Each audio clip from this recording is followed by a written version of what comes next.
வாசிக்கிறேன். I greet you in the name of Jesus Christ. I thank you. I thank God that He has given this opportunity to share the word of God. இந்த நேரத்திலும் அவருடைய வார்த்தையை பகிர்ந்து கொள்ள கர்த்தர் தந்த அருமையான வேலைக்காக நன்றி செலுத்துகிறேன். Shall we pray? Our Heavenly Father, we thank you for this time to fellowship and praise your name. And Lord Jesus, kindly Lord, thank you for this time to share the word of God, my Lord. Speak with everybody, those who are listening, my Lord, and help them to subscribe this message to other people. Your name only honored. In Jesus' name we pray, amen. So, today I want to speak about wisdom of God. அதாவது இன்றைய தினத்தில் தேவ ஞானத்தை குறித்து நான் பேச விரும்புகிறேன். இப்படி பார்த்தீங்கன்னா படித்தவர்கள் பெரியவர்கள் எப்படி மற்றவர்களோடு கதைப்பது பேசுவது என்று தெரியாது. அதாவது சிலவள அவர்கள் தங்களை பற்றி சொல்லிக் கொண்டிருப்பார்கள். தங்களுடைய வேலையை பற்றி, தங்களுடைய ஃபேமிலியை பற்றி, தங்களுடைய திறமையை பற்றி சொல்லுவார்.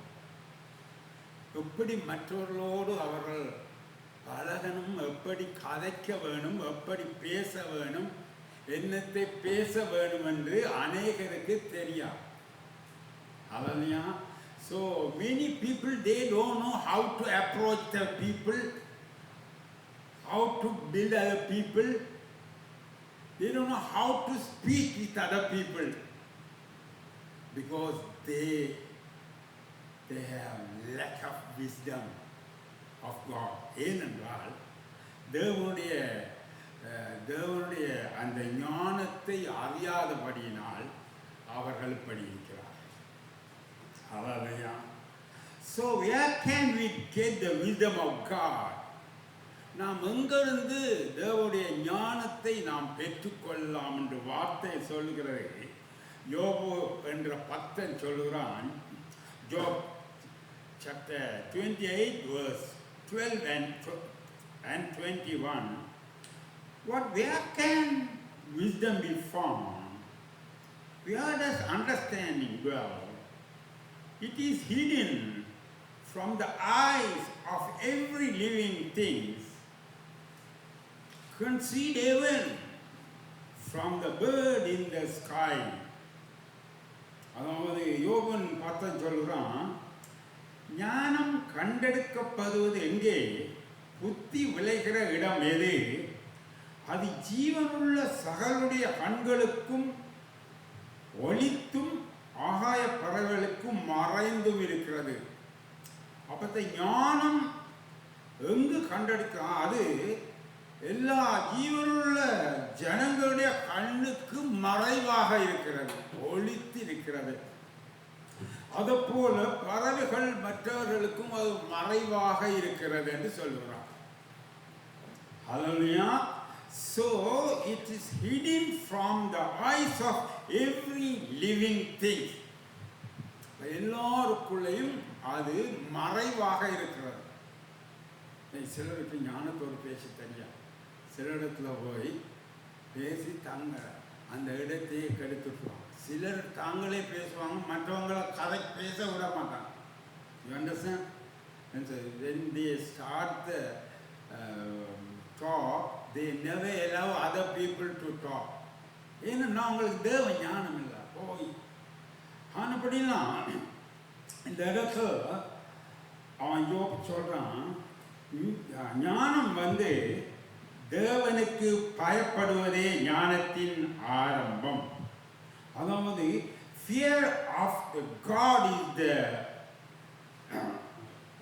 the wisdom. Hallelujah. The start of wisdom, beginning of wisdom.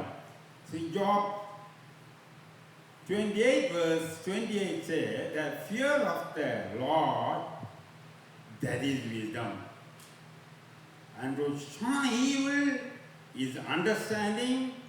ஆண்டவருக்கு பயப்படுவதே ஞானம், பொல்லாப்பை விட்டு விலகுவதே புத்தி. So if you want to receive the wisdom of God, You have to fear of God. கர்த்தருக்கு பயப்படும் பயம் இருக்க வேண்டும். கர்த்தருக்கு நாம் பயப்படும் பொழுதோ நாம் தாமாகவே பொல்லாப்பை விட்டு வைக்கிறோம். உங்களுக்கு நான் நேரத்தோடு சொல்கிறேன். What is the meaning of fear of God? You have to obey the word of God. You have to memorize. You have to meditate the word of God. And also, you have to obey what it says. அது என்ன சொல்லுகிறது என்று அதன்படி நடப்பதுதான் கர்த்தருக்கு பயப்படும் பயம். Hallelujah. So, you have to read the Bible and meditate the Bible. According to the Bible, you have to obey. Hallelujah. நான் உங்களுக்கு அனைக்கதான் சொல்லியிருக்கிறேன். கர்த்தருக்கு கீழ்ப்படிவது அதுதான். அப்படி நடக்கும் பொழுது நாம் பொல்லாப்பை விட்டு விலகி வாழ்வோம். Hallelujah. So now you know the fear of God. That is the beginning of the wisdom of God. Hallelujah. So Psalm 111 verse 10 said, Psalm 111 verse 10, the fear of the Lord is the beginning of wisdom. All who follow his precepts have good understanding. To him belong eternal praise. கர்த்தருக்கு பயப்படுதலே ஞானத்தின் ஆரம்பம். அவருடைய கற்பனைகளை செய்கிற யாவருக்கும் நற்புத்தி உண்டு. அவர் புகழ்ச்சி என்றைக்கும் நிகழ்க்கும். ஹல்லேலூயா. பாருங்கள், கர்த்தருக்கு பயப்படுதல் ஞானத்தின் ஆரம்பம். That is the beginning of wisdom. So கற்பனையின்படி செய்கிறவர்கள் நற்புத்தி உண்டு. கர்த்தருடைய கற்பனைகள், கர்த்தருடைய வார்த்தைக்கு கீழ்ப்படுகிறவர்களுக்கு நல்ல good knowledge. They will receive the good knowledge. So if you receive the good knowledge, you know how to behave with other people, with Christians or Gentiles. Hallelujah. நாம் கர்த்தருக்கு பயப்பட்டு அதன்படி கீழ்ப்படியும் பொழுதோ அதனால் நமக்கு நற்புகழ்ச்சி. மற்றவர்கள் சொல்லுவான், they are very Christian family because they obey the word of God. Hallelujah. So you will get good testimony from other people and also உங்களுக்கு ஆண்டவரின் belong eternal praise. ஆண்டவருடைய புகழ்ச்சி தேவனிடத்திலிருந்து உங்களுக்கு கிடைக்கும். Hallelujah. So the type of wisdom of God, தேவ ஞானத்தின் வகைகள் என்ன, அது எப்படி என்று நாம் பைபிளில் நாம் பார்க்கும் பொழுது James chapter 3 verse 17 says, the wisdom that comes from heaven is first of all pure and peace-loving and considerate, submissive, full of mercy and good fruit, impartial, and sincere. கரத்திலிருந்து வருகிற ஞானம் முதலாவது சுத்தம் உள்ளதாக இருக்கும், பின்பு சமாதானமும் சாந்தமும் இணக்கம் உள்ளதாகவும் இரக்கத்தாலும் நற்கலினாலும் நிறைந்ததாகவும் பட்சபாதமில்லாத மாயமற்றதாக இருக்கும். This is the type of the wisdom of God. Hallelujah. So the first is pure. அதாவது தேவ ஞானம் உள்ளவன் எப்பொழுதும் பரிசுத்தமாய் வாழ்வான். பரிசுத்தமாக தன்னுடைய வாழ்க்கையில் அவருடைய வார்த்தைகள், அவருடைய செயல்கள், அவருடைய சிந்தனைகள் எல்லாம் பரிசுத்தமாக இருக்கு. அல்லையா, கெட்ட எண்ணங்கள் சிந்தனைகள் வராது. உங்களுக்கு தெரியும், உங்களுடைய சிந்தையில் சரியான நிறைய விடயங்கள் நீங்கள் சிந்தித்தால் நீங்கள் பேசுவது சரியாக இருக்கும், நீங்கள் பழகுவது சரியாக இருக்கும். அல்லையா, இதற்காகவே கர்த்தர் நம்மை தெரிந்து கொண்டார். ஹல்லேலூயா. So பின்பு சமாதானமும் சாந்தமும் இணக்கம் உள்ளதாக இருக்கும். அப்போ எத்தனையோ ஜனங்கள் இன்றைக்கு பாருங்கள், மிட்லிஸ்ட் எடுத்து பார்த்தீங்க, சமாதானம் இல்லை. கவனிச்சிங்களா? ஒரு நாளில் எத்தனை ஜனங்கள் மரிக்கிறாங்க, அதில் சமாதானம் இல்லை.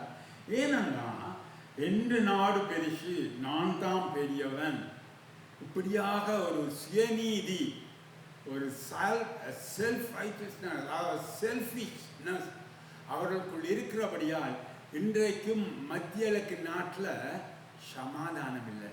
கவனிச்சிங்களா? சமாதானம் இல்லை. அதனால் ஒரு நிமிஷம் ஒரு நாளில் எத்தனையோ ஜனங்கள் மரித்து போகிறார்கள். அல்லது மரித்து போகிறார்கள். அதனுடைய ஆனபடினால் தேவனுடைய தேவ ஞானம் இருந்தால் நமக்கு சமாதானமும் சாந்தமும் இருக்கும். சமாதானம் இருக்கிற உள்ளத்தில் எப்படி இருப்பாங்க? சாந்தம். ஆண்டவர் சொன்னால், நான் சாந்தம் உள்ளவராக இருக்கிறேன். ஆமென். என்னிடத்தை நீங்கள் கற்றுக்கொள்ளுங்க. Yes, he study from me because I am very compassionate. அதாவது கர்த்தர் மிகவும் சாந்தமும் மனதுருக்கமும் மனதுருக்கமும் உள்ளவர். நாம் அவரிடத்தில் கற்றுக்கொள்ள வேண்டும். ஹல்லேலூயா. அதோடு சாந்தம் மட்டுமல்ல, இணக்கம் உள்ளவர்களாகவும். இணக்கம் உள்ளவர்கள் சில பார்த்தீங்கன்னா சில விடயங்களில் ஒன்றுக்கொன்று முரண்பாடாயிருப்பாங்க. கணவன் மனைவிக்குள்ள முரண்பாடு. சொல்லுவாங்க, இல்லை நீ இப்படித்தான், இல்லை நாங்கள் இப்படித்தாங்க, நான் வீட்டில் அப்படித்தான் பிறந்தேன் வளர்ந்தேன். அவ்வளோயா? No, I will do like this. புருஷன் சொல்லுவாங்க, no, I am the leader, you have to obey. So they are struggling. எப்படியும் பிள்ளைகள் தாயையும் தகப்பனையும் பார்ப்பாங்க, யாரோட பக்கம் சப்போர்ட் பண்ணுறேன்னு தெரியும். அவ்வளோயா? ஆனபடினால் அந்த சமாதானம் இணக்கம் உள்ளவர்களாக இருக்க வேண்டும். How can you correct other people? ஹல்லேலூயா. ஒருவர் பிழை விட்டால் நீங்கள் அது அவரோடு எதிர்த்து சண்டை புரியாமல் அவர்களோடு இணைந்து அவருடைய பிழைகளை எடுத்து சொல்லுங்கள். I already taught how to approach other people. அவருடைய நன்மையான காரியங்களை சொல்லுங்கள், அதை வாழ்த்துங்கள். பின்னர் அவர்கள் ஏதாவது பிழைவிட்டால் அதை குறித்து சொல்லும் பொழுது அவர்கள் மனம் திரும்புவார். ஹல்லேலூயா. அவர்களோடு இணங்கி போய் அவர்களை நாம் ரட்சிக்கிறோம். ரட்சிப்பு உங்களுடைய கையில் உண்டு. கர்த்தர் அதை உங்களிடத்தில் தந்திருக்கிறார். அது மட்டுமல்ல, இரக்கத்தினாலும் நற்கனியினாலும் நிறைந்தவர்களாக இருக்க வேண்டும். அதாவது நற்கனி என்று சொல்லும் ஆவியின் கனிகள் உங்களுக்கு தெரியும். கலாத்தியர் 5:22-23 பார்த்தீங்கன்னா, ஆவியின் அன்பு, சந்தோஷம், சமானம், நீடியொருமை, சாந்தம், இச்சையடக்கம், இப்படியான். இதை பார்க்க வேறொன்றும் இல்லைன்னு பவுலடியான் சொல்லுகிறான். அப்போ அந்த ஆவியின் கனிகளால் நிறைந்து இரக்கத்தினால் இருங்கள். அல்லையா? ஆண்டவர் நம்முடைய பிள்ளைகளை மன்னித்து நமக்கு தண்டிக்காதபடி அதை மன்னித்து எல்லாம் அவர் ஏற்றுக்கொண்டு இரக்கமாக இருக்கிறார். ஆமென். நமது இரக்கம் உள்ளவர்களாக இருக்கிறார். அதே போல பட்சபாதம் இல்லாமல் ஃபேவரிசம். நீங்கள் பார்த்தீங்கன்னா ஃபேவரிசம் பைபிளில் சொல்லி, யாக்கோபில் ஒரு சபைக்கு வந்தால் நீங்கள் பணக்காரை பார்த்து இந்த இடத்துல இருங்க, ஏழையை பார்த்து நீ கீழே உட்கார், அப்படியே நான் சொல்லப்படுறான் சார். அவன் அதில் அர்த்தம் என்னென்னா, பாரபட்சம் பார்க்கக்கூடாது. சில இடங்களில் நல்லா ஃபேமிலியாக வந்து அவங்கள வெல்கம் பண்ணுவாங்க. ஒரு ஏழை அல்லது ஒன்றுமில்லாமல் வரும்போது அவனை கவனிக்க மாட்டாங்க சபையில். இன்றைக்கு அநேக சபையில் இருக்கு. அல்லது சாதி வேறுபாடுகள், அந்த சாதி ஒன்று இன்றைக்கும் மற்ற ஆலயங்களில் கோயில்களில் நடப்பது போல இன்றைக்கும் கிறிஸ்தவ சபையில் இருப்பதை காண்கிறோம். ஆனபடினால் நாம் எப்படி இருக்கிறோம்? தேவ ஞானம் உடையவர்கள், பட்சபாதம் இல்லாதவர்களாக எல்லாரையும் நேசிக்கிறோம். அவளையும் கிறிஸ்தவர்கள் மட்டுமல்ல, மற்றவர்களை நேசிக்கணும். If you are not love others, how can you bring the good news among other people? Hallelujah. மற்றவர்களை நீங்கள் நேசியாவிட்டால், மற்றவரோடு நீங்கள் அன்பு செய்யாவிட்டால், தேவனுடைய அன்பை எப்படி நற்செய்தியை சொல்ல முடியும்? ஹல்லேலூயா. அதுபடியா நம்முடைய அன்பு மாயமற்றதாக இருக்கணும். தேவனுடைய அன்பா இருக்கணும். இயேசு சுவாமி நம்மேல் அன்பு வைத்து சிலுவையில் கடைசி மட்டும் தம்மை ஒன்றுமில்லை என்று நினைத்து சிலுவையில் கடைசி மட்டும் தன்னை தான் தாழ்த்தினார். ஹல்லேலூயா. தாழ்த்தினார். அதே போல அது வாட் வாஸ் த ரிசல்ட்? அவர் எல்லாவற்றுக்கு மேலாக உயர்த்தப்பட்டு எல்லாரையும் நியாயம் தீர்க்கும் ஒரு நியாயாதிபதியாக இருந்தார். ஹல்லேலூயா. ஸோ நாங்கள் ஒரு பட்சபாதம் இல்லாமல் எல்லாரோடும் நடப்பது தேவனுடைய தேவ ஞானம். அது மட்டுமல்ல, மாயமல்லாமல் நம்ம ரியாலிட்டி லைஃப் மாய்மாலம் இல்லாமல், மாயம் இல்லாமல், உள்ளதை உள்ளது, இல்லதை இல்லது என்று சொல்லு. மற்றதெல்லாம் கர்த்தரால் வரும். இல்லதை உள்ளதென்றும் உள்ளதை இல்லதென்றும் சொல்லாதே. பவுல் சொல்றான், எஸ் ஆண்டவர் ஆம் இல்லை என்று இல்லை, அவர் ஆம் என்று இருக்கிறார். அதுதான் உள்ளதை உள்ளே என்று சொல்லு. That's a reality life in your life. ஹல்லேலூயா. அப்படியே நம்ம மாயமற்றதாக ஒரு பட்சபாதம் இல்லாதாக நாம் இருக்கணும். இதுதான் தேவ ஞானம். இன்றைக்கு எத்தனையோ ஜனங்களுக்கு தேவ ஞானம் இல்லை.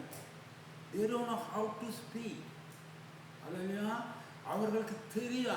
ஈவன் படித்த பெரிய பட்டதாரிகள் தேவ ஞானம் தெரியா. எந்த இடத்துல போய் எப்படி கதைப்பது என்று தெரியா. ஹல்லேலூயா. அதை நாம் பெற்றுக்கொள்ள வேண்டும். So hallelujah.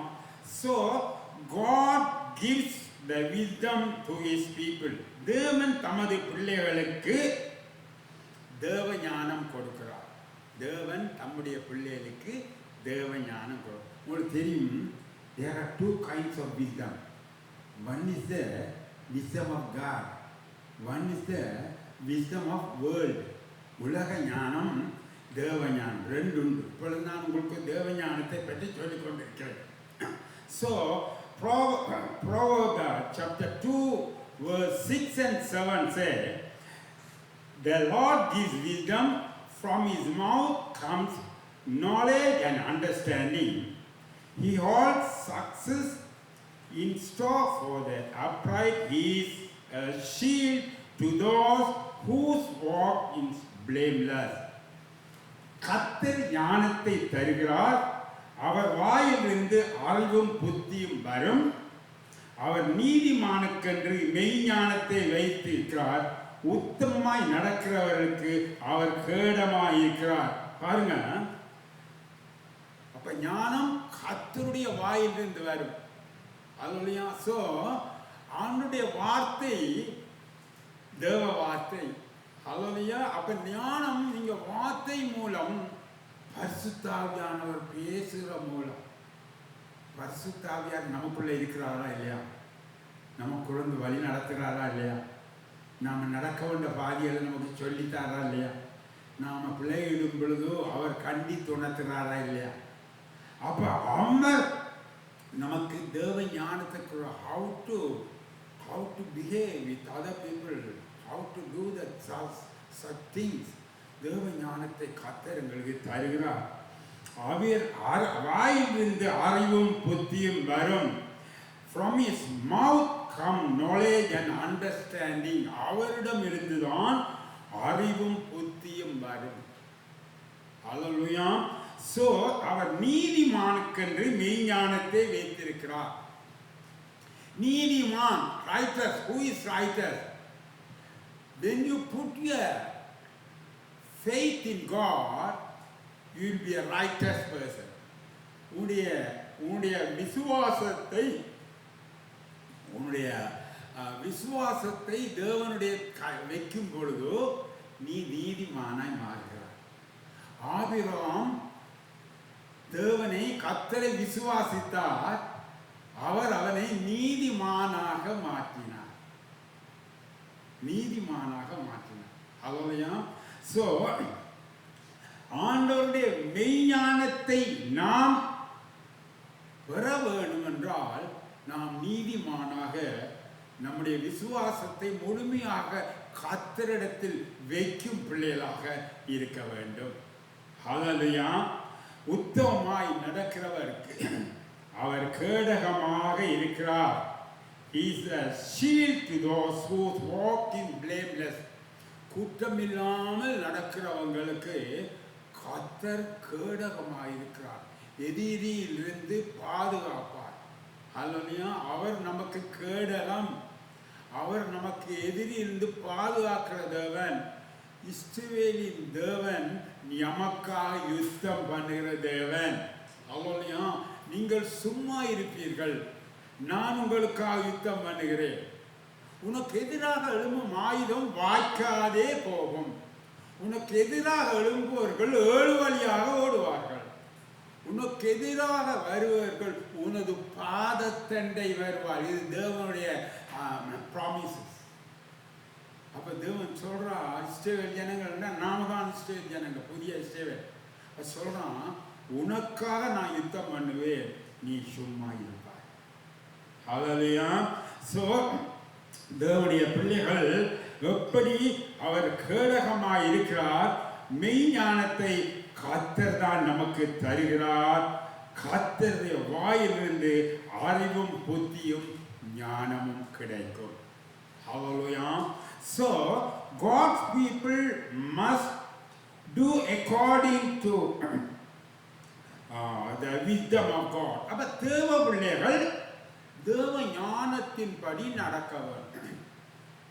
ஆண்டவர் சில காரியங்களை தந்தால் அதை நடப்பிக்க வேண்டியது உங்கள் பொறுப்பு. ஆமாம். God has already given, but you have to obey and do what the wisdom of God said. Hallelujah. James chapter 3 verse 13 says, who is wise and understanding among you? Let them show it by their good life, by deeds done in the humility that comes from wisdom. உங்களில் ஞானியும் விவேகமாய் இருக்கிறவன் எவனோ அவன் ஞானத்துக்குரிய சாந்தத்தோடு தன் கிரியைகளை நல்ல நடக்கையில் காட்ட கடவன். அல்லேலூயா.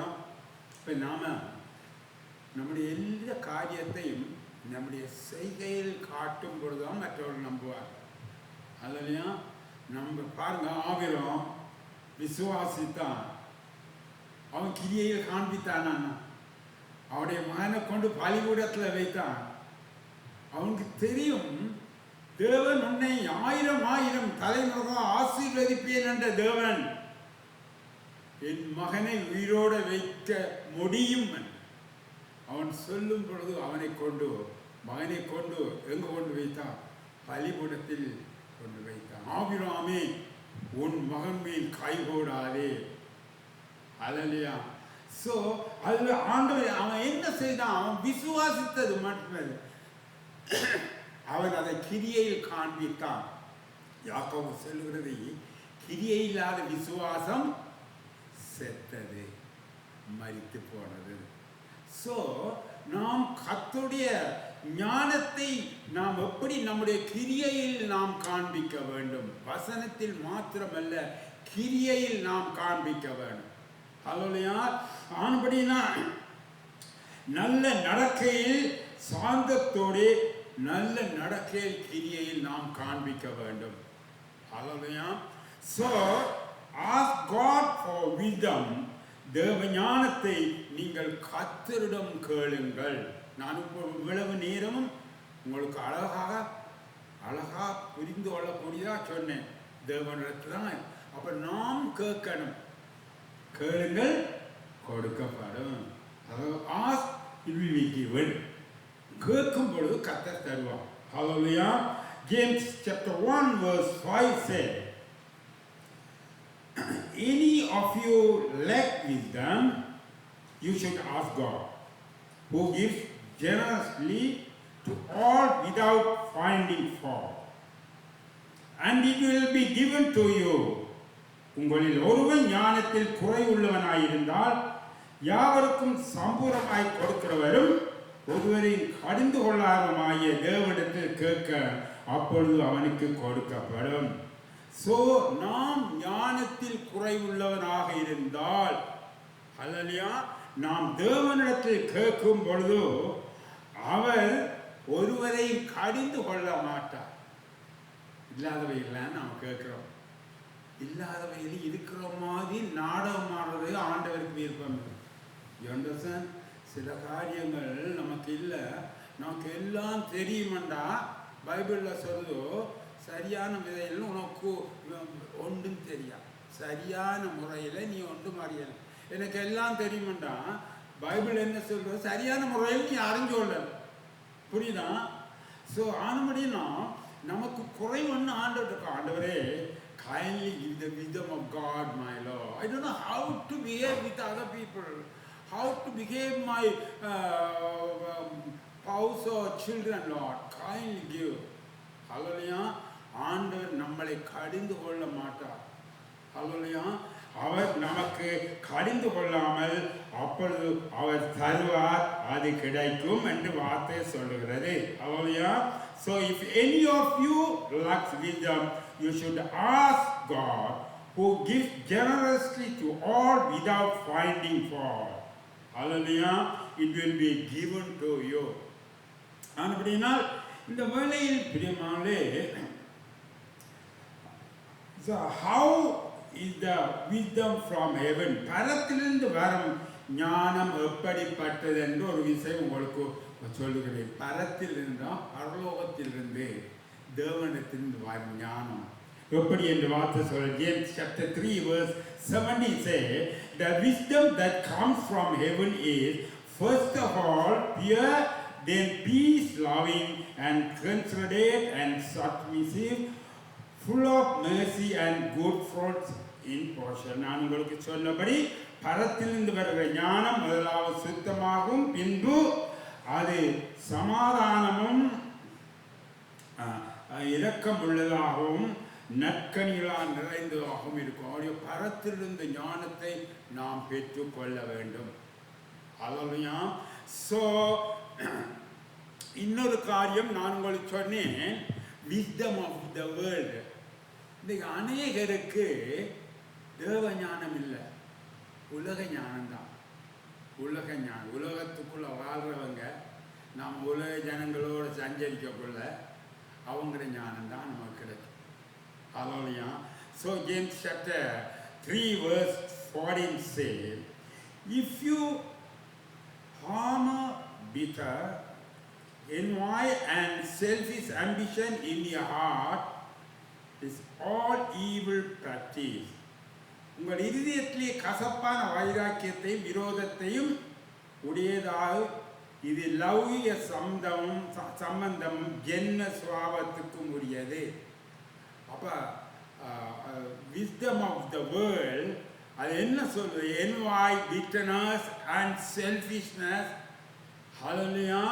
அப்படியாக உலக ஞானத்தை உடையவர்கள் எப்பொழுதும் இதயத்திலே கசப்பாக இருப்பார்.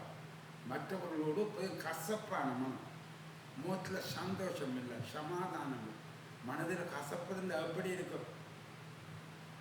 பாவக்காயை சாப்பிட சொன்னால் சாப்பிடுவீங்களா? நல்லா ப்ரெஷரு கூடாது. ஆனால் அது கசப்பு தான், அது நல்ல சத்து. ஆமாம் இல்லையா? அதே போல கசப்பான உள்ளங்களை பார்க்கலாது. சிலருடைய முகத்தை பார்க்கலாம், கடன் கசப்பு, மனதில் கசப்பு. அதுலையா வீட்டை, அவங்களோட வீட்டை போனால் விருப்பம் இல்லை. சரி வாங்க, வந்துட்டேங்க, இருங்க. அதுலையா அதுலையா அப்போ பாருங்க, கசப்பு இருந்தால் மனதில் சந்தோஷம் இல்லை, மகிழ்ச்சி இல்லை, சமாதானம் இல்லை. அது மட்டுமல்ல பிரியமானே, வைராக்கியம். ஹல்லேலூயா. வைராக்கியம், பிழையான காரியங்களை நாம் திடசத்திரமாக செய்வேன் என்று வைராக்கியம். சில பிள்ளைகளை பாருங்கள், நீ இப்படித்தான் நடக்கணும், அப்படித்தான் ஆத்தையும் பைபிளும் படி இல்லை, நான் இப்படித்தான் நடப்பேன், என் ஸ்கூல் ஃப்ரெண்ட்ஸ் இப்படித்தான் நடக்கும், இப்படித்தான் நான் செய்வேன். You are separate from the world people. Hallelujah. You are separated. God has already separated. How can you tolerate with other people? Hallelujah. ஆனபடினா இந்த வைராக்கியம் மனதில் இருக்கக்கூடாது. வைராக்கியம் விரோதம், மற்றவங்களுக்கு விரோதம், கோபம், உடையவேல், இதெல்லாம் லௌகிக சம்பந்தமுள்ள, உலக சம்பந்தமுள்ள, இது தேவ ஞானம் இல்லை, உலக ஞானமானது. ஹல்லேலூயா. ஆனபடினால் இது ஜென்ன சுவாபம், அதாவது தீய அபியாசம், ஃபால்ட் எக்ஸசைஸ், பிள்ளையான காரியங்கள் விளங்கி. ஆனபடியா பிரியமானே, இந்த உலக ஞானத்தில் நாம் இல்லாதபடி தேவ ஞானத்தை கர்த்தருடைய வார்த்தையை கேட்டு அதன்படி நடக்கும்படி கர்த்தர் உங்களை ஆசீர்வதிப்பார். கண்களை மூடி நாங்கள் ஒரு நிமிஷம் நாம் ஜெபம் செய்வோம். Heavenly Father, we thank you, Lord, for this time to share your word of God, my Lord. Bless everybody, those who are listening, my Lord. And Lord, help them to subscribe to other people's message. Bless them and provide their needs. In Jesus' name we pray. Amen. Amen.